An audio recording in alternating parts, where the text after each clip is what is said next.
Our newest captain of the 2014 Ohio State Buckeyes, Evan Spencer.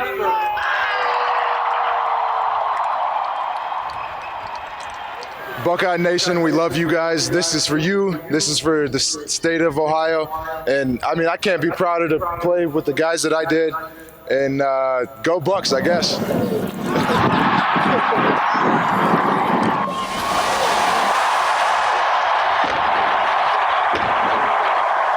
Finally delivered a national championship to the great state of Ohio, quarterback Cardell Jones.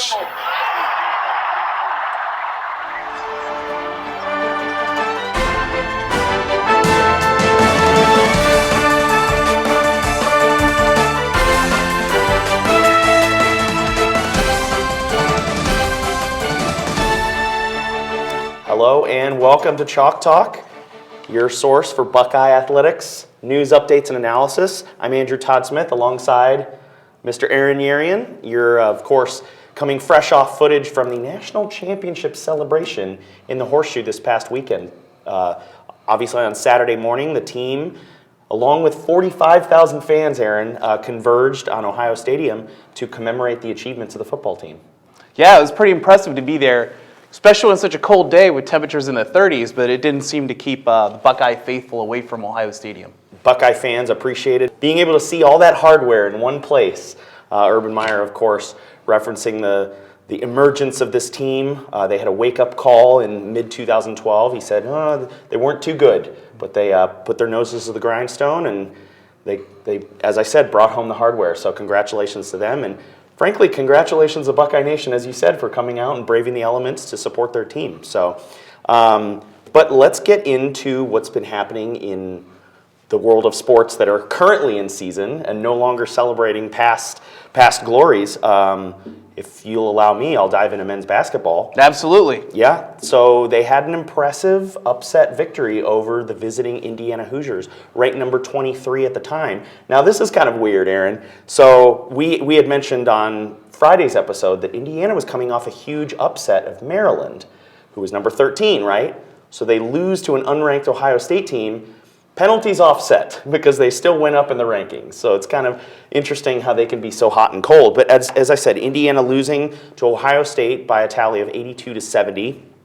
They were playing, of course, without their center, Jeremiah April. Now this comes into play because Ohio State ended up playing small. So what that means is Amir Williams didn't see any playing time, and Trey McDonald and Anthony Lee saw barely any playing time, single-digit amount of minutes for each of those guys. So what does that mean? You're seeing more guards and forwards come into play. So Thad Matta had some feedback as to the preparation for this unique type of matchup. His word, unique. Having to play small, and of course, Jayshawn Tate. We've been talking about D'Angelo Russell pretty extensively, but Jayshawn Tate had a career day, 20 points, and really emerged. So let's have a listen at what Thad Matta had to say about the performance of his team against Indiana. With a two-day prep in this thing, we had to make some quick adjustments in terms of guys understanding what they needed to do, and not only defense was probably was easier than the offensive side of it, but very proud of our guys from the way Indiana started the game. I mean, like I didn't know if they were going to miss. And we got down and we stayed the course and kept fighting, kept defending. But I'm very proud of how our guys came together out there and did the job to win the game. For some reason, everybody starts off hot on us. I mean, they're never missing shots. But I think we did a great job not getting frustrated about that. I mean, I think the first 4 minutes they shot 100%, and if a team shoots 100% for the game, then we're going to lose the game. So. I think we just did a great job of staying composed and just playing our defense. I feel like they were putting a lot of pressure on me, like they were keying on me. So it just made it easier for my teammates to step up and do what they do best. Like as you see with the results, Jayshawn with his stats and everybody else, so made it easier. I mean, Jayshawn played like he was 7'5" tonight down there around the basket, but. Yeah, I mean, it's going to be predicated on matchups. It was, like I said, it was so unique how they're playing. I think Tom's doing an incredible job with, being down a center, that sort of thing. each game, I think we're going to have to piece together different parts of the puzzle. I know Maryland is really, really big at the 3, 4, 5, so I'm sure we'll see our big guys back in that game. So Coach Thad Mata there talking a little bit about the upcoming matchup with the Terrapins of Maryland, the new arrival to the Big Ten Conference in basketball. Andrew, could you just talk about Thursday or the upcoming matchup later this week? Absolutely. So consistent with what he was talking about, playing without Amir Williams, but he looks to get him back in the lineup against Maryland. Reason being, Amir Williams' size at 6'11" is going to be indispensable. So Maryland, big team. They have 8 players listed at 6'7" or taller. You've got the freshman guard Melo Trimble. He's only 6'3", but he leads the team in scoring. So you just like D'Angelo Russell is crucial to Ohio State's success, so is Trimble to Maryland's. But keep an eye on junior forward Jake Layman. Leads the team in rebounds, Maryland's team, of course, 3rd in the Big Ten individually. So he is going to be crucial for the Buckeyes to have to try to contain in the post. Des Wells is also another key player for the Terrapins. So Buckeyes are going to have their hands full because they won't have the advantage of an Indiana team, like I said, lacking a center. Indiana had some success early in that game. They didn't miss a shot for the first 7 minutes of play, but the turnover battle ended up getting the better of the Hoosiers. So Ohio State is going to have to continue to be opportunistic and defensively strong to get the better of Maryland at home. But that's going to do it for our basketball analysis. But what happened in gymnastics this weekend, Aaron? Because I dare say we have some ranked teams taking on some pretty talented competition here in Columbus. Yep, that's right. From the Schottenstein Center down the street to historic St. John Arena, the number 6th ranked men's gymnastics team for Ohio State and the 20th ranked women's team, they hosted number 3 Illinois on the men's side and Iowa over the weekend. Getting to it now, it was a meet full of thrills, spills, and chills. But before I get too far into that, a little explanation for those of us that watch gymnastics maybe once every 4 years. So the men compete in what's known as 5 rotations, so 6 events. They have the floor, they have the pommel horse, the fan favorite rings, they do the vault, parallel bars, as well as the high bar. Now, the women, on the other hand, they only have 4 events, so 3 rotations, floor exercise, the vault, uneven bars, and the balance beam. On the men's team, Alex York, he would take the top score on the pommel horse, while Larry Mayer would earn top ranking for the vault.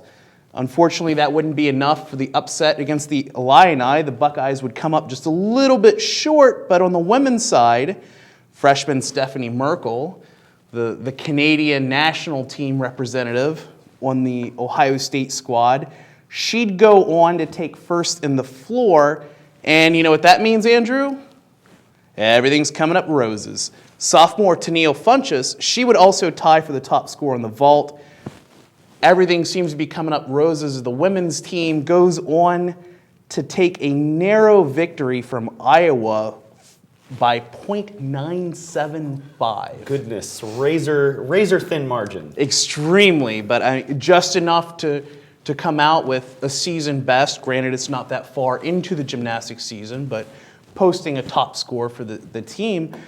A lot of youth on both sides, men's and women's, is something that both coaches were able to talk about following the match. The freshmen are doing really well this season.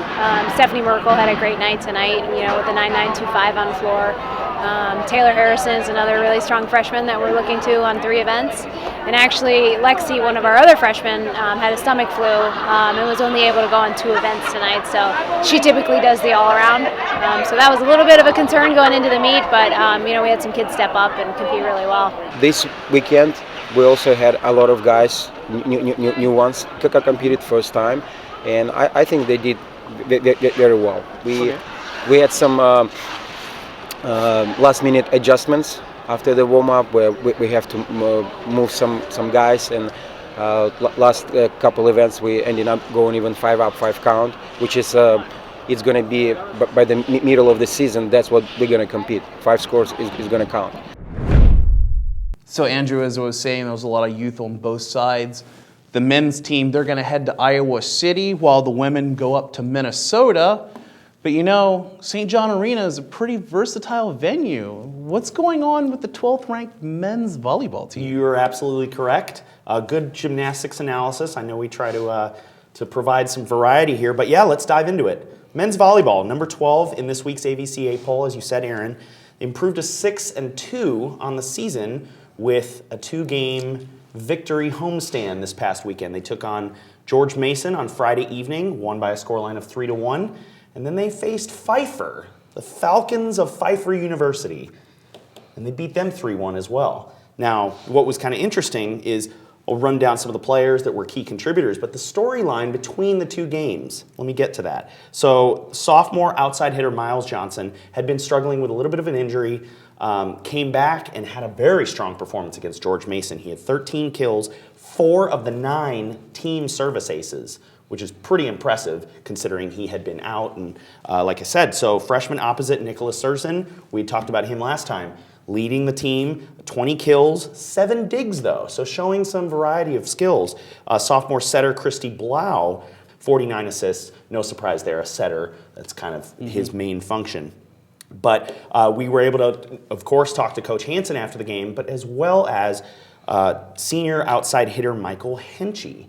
Also a balanced guy in terms of his contributions to the team, but he had good things to say about his teammate, libero Aaron Samarin, a freshman, and Henchy gave him credit for making him look good there on Friday evening. So let's hear what the coach and Michael Henchy had to say. Zerzan and Miles are 2 of our best guys, but they're 2 of our youngest guys.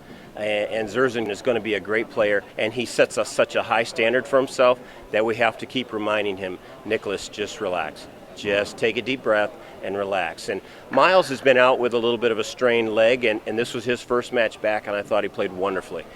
Did a nice job. Henchy's always been a real steady player for us. Dustin Neary and Sean Heron, the other 2 seniors, really steady in terms of they've been here a while. They kind of understand things. I thought that the guy that played a really nice match, considering what he's been through lately physically, is Christy Blau, our setter. I thought he was real steady throughout the night and just did a nice job of running our offense, distributing the ball. If we can get everybody healthy, and we're still missing one of our starters, quite frankly, if we get Goussis on the floor, hopefully we can take another step forward. But I like where we're at right now. Some pressure on, but we didn't want to go 100% on our serves because you start making errors and that's when you hit the balls long, and if you choke up too much, that's when you hit the balls in the net. So we really preached in between that 3rd and 4th game, hey, just go back to hitting it between 65 to 85% and just put pressure on them to make plays and let our defense do some work, and that worked out. We were able to come back, and I think in the 3rd game, you saw us get behind, and we were trying to do too much. We had some guys trying to get aces, and some guys just trying to put it in play. And I put one in the net. I think our libero made some strides on defense. He's young, he's a freshman, and seeing him make some key digs during the game was important for us because it keeps your morale high, it allows the drive to keep going. And he assisted a couple of my kills tonight, made me look good. So I got to give him credit. We'd like to be able to maybe get some other guys in against Pfeiffer there. They're not quite the caliber of George Mason, so hopefully that's a match where, we can get Henchy some rest, or maybe Sean Heron some rest or something like that. But at the same point in time, we expect whoever's out there to play at a high level. So the most recent quote there that we ended that interview on, Coach Hansen admitted Sunday evening after they faced Pfeiffer that he frankly underestimated that team. They came in fired up, ready to play Ohio State, and he admitted on Friday that they were a team of lesser caliber than George Mason, but they came ready to play. And in that 3rd set, what did I say last week? Don't freak out, Buckeye fans. This team, they might drop a 2nd or 3rd set, but they'll rebound and tighten up their play, and that's exactly what happened. So Surson, again, with a strong game, 14 kills. But the senior leadership, Aaron, that was the key on Sunday evening because they struggled a little bit and kind of had underestimated their opponent, and they were just making some mental errors, but they tightened up in the 4th set. Dustin Neary, senior middle blocker, had 7 block assists and 7 kills. Henchy, we talked about him before, and redshirt senior Sean Heron really stuck out to me in that game against Pfeiffer. He's a middle blocker as well. 10 kills, 2 solo blocks, and 2 block assists. He's 6'9". Wow. So he's bringing some size to the table. And so, yeah, they were able to come out victorious against Pfeiffer. But we'll hear once again from Coach Hansen, as well as Sean Heron, reflecting on the weekend's action. Teams like that, they come in energized to play at Ohio State and to play Ohio State. And we tell our guys repeatedly, hey, you have to expect that. You're the big dog and you got a big target on your back. There was clearly less energy tonight than there was on Friday night. Now, is that the opponent? Is that the lack of a scout report? Is that, 5 o'clock in the afternoon? Hey, but we're not about excuses. If it's on your schedule, you need to come ready to play. In set 3, we couldn't make a play, and they made a bunch of plays. And kind of the same recipe that happened with Limestone, where they made a bunch of plays, they played really clean, we didn't. And that's a recipe for losing a set. We focused a lot on service in practice, and it's really unclear to me why I think we mess up in games. I think it's got to be something mental because in practice we're spending a lot of time doing serving, a lot of reps, and I think that when we come out in the game, we just put so much emphasis on serving that we get a little bit rattled, and we think too much, and that's when we start to go downhill. I think that we just have to stay focused. We have these teams come to our gym, and I think maybe we kind of underestimate them a little bit. I think it's important for us as a team to stay on task and just do the things that we have to do on our side of the net and not worry about what's going on the other side. The team has a little bit of a break now, Aaron. They host conference opponents next, February 6th and 7th, Friday and Saturday, of course. The Quincy University Hawks on February 6th and the Lindenwood Lions, so getting back into the Midwestern Intercollegiate Volleyball Association. I love rattling that acronym off. But getting back into conference play, of course, 2-0, we had talked about that before, but I wanted to circle back to that 6-2 record. I don't think at the time that they took that road trip to Hawaii, we realized the teams that they suffered defeats to, UC Irvine and the University of Hawaii hosting, number 4 and number 6 teams respectively in the country. So no shame in losing to those. So this team is poised to do big things, and we'll have to see how they proceed in MIVA play. MIVA? We can call it that. I'm going to call it that. Might as well. That's going to do it for us this week. I'll plug social media very, very rapidly. Hashtag CTOSU. Do a little backwards this week. Follow us. Chalk Talk OSU is the handle. And like I said, we provide you with all kinds of little tidbits and factoids. But would you like to sign us off, Aaron? For Andrew Todd Smith, myself, and Kaylee Rentz, that's all we're going to have for this week. Join us next week. Take care.